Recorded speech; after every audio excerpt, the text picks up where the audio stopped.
Hi, Math 480. Welcome to my guide. Thank you very much for attending Beata's and my presentation on Tuesday and Thursday on finite Euclidean graphs and 3 questions about their spectra.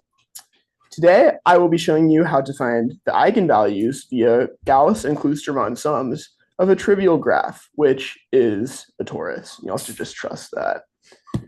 So as an outline of this quick primer, we'll first be reminding you of finite fields f sub 3 and their squares, the finite Euclidean graph e sub 3, 2, 1, and its generating set.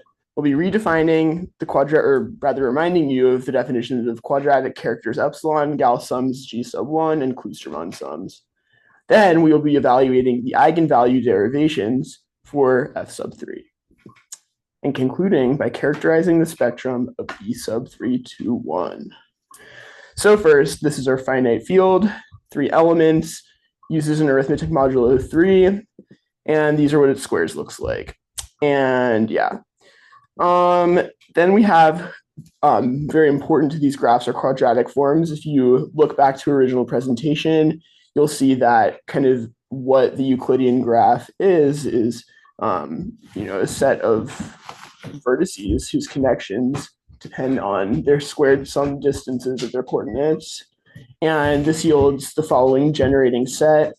And we can check this and see that these are kind of the vertices of the graph, and they satisfy the following. And yeah, each vertex has basically 4 linkages. So the graph is of degree 4. So we can define quadratic characters. And if you remember, like the kind of more general definition of a quadratic character, it's sort of a basic if-else function, and that's in our original presentation. And on this multiplicative group where we omit 0, we basically just have the 2 quadratic characters. And it's just equal to 1 if x is a square within the multiplicative group, and -1 if it is not.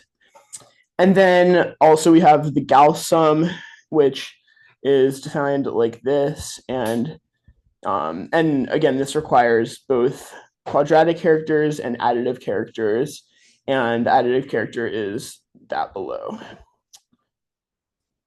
Okay, and then we have Kloosterman sums. And yeah, basically we use a normalization because if you'll remember from our presentation, Kloosterman sums are actually an equivalence class, and they are basically only uniquely defined up to a complex constant modulo 1. So conveniently, just to make sure that our numbers are ultimately like integers, we just go ahead and do this. So here's how we're going to compute. First, we'll start with the Gauss sums, which are the first component. And yeah, we have to look at all we're trying to find the non-trivial eigenvalues. So we'll look at the 2 non-zero elements. And yeah, the definition yields that the Gauss sum would look like this.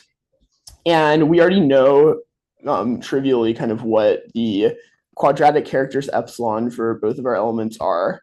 And then we just basically have this identity that g sub 1 is equal to e1 minus e2. And again, this is the definition of the additive character. So then it's just kind of a simple computation from this point. And we have concrete definitions of E1 and E2.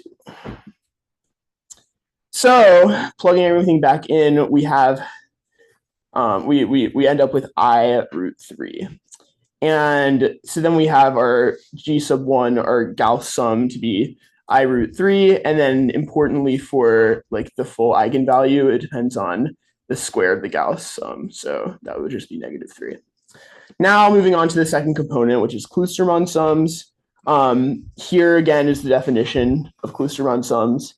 It's a sum of, again, relying on quadratic and additive characters of the following, and it loops over the indices t for each value. And yeah, you can just like look at this and see that this would just yield the trivial case. So we only need to look at d equals 1 and 2. Okay, and then kind of just looking at just plugging in d equals 1 to the formula, we're we're getting to, but then when we note that -2 is the same thing as, sorry, and this is just moving out of the parentheses. So we're plugging in like different values of t into here, and then we are basically ending up with, for like t equals 1 and t equals 2, so there's like 2 subcases basically for each d. So yeah, and then you'll see that there's a negative sign right here, so that's why we're like moving from 2 to -2.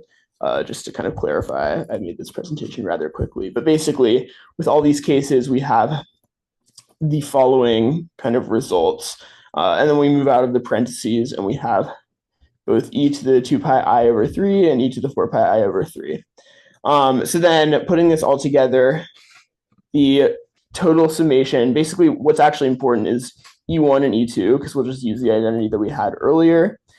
Because when we go back to this summation, we have the following formula. We have basically 1 E1 minus E2. But then we already have this. So the entire sum is just I root 3. So the Kloosterman sum here is just I over root 3. And then we basically follow the exact same process for d equals 2, and we get, in this case, that the Kloosterman sum is equal to 0. So that'll just kind of kill everything completely.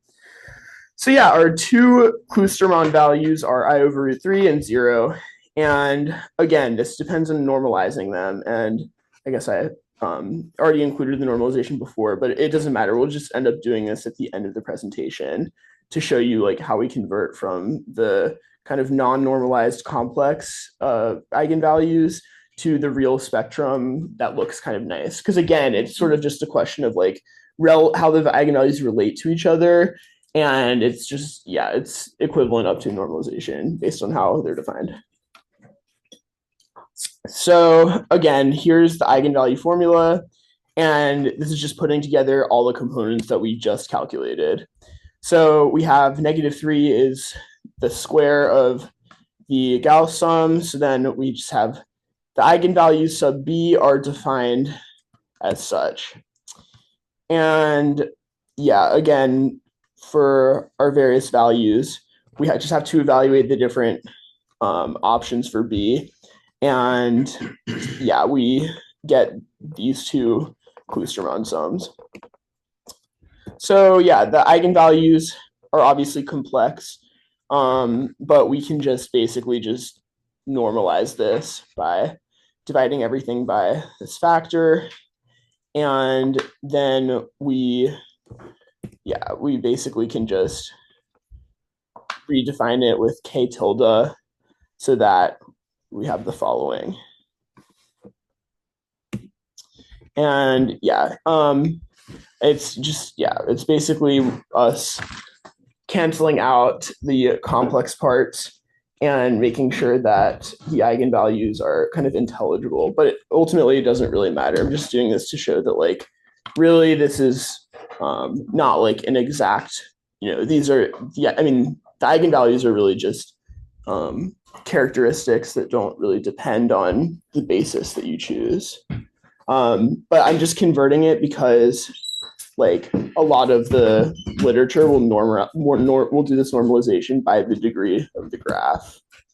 And then again, just like a note, the question of whether the graph is Ramanujan does not depend on the trivial eigenvalues, but it's still like we can just easily see that this would be 4 with that normalization. So yeah, we considered the degree of the graph as well, and then obtain kind of the full spectrum. And yeah, sorry, that was slightly discombobulated, but I hope that kind of just shows that it's a question of plugging in just the elements into the formula, working through the arithmetic, and then we're actually able to obtain the same eigenvalues that we would using kind of the standard diagonalization process. So yeah, thanks so much and enjoy the weekend, everyone.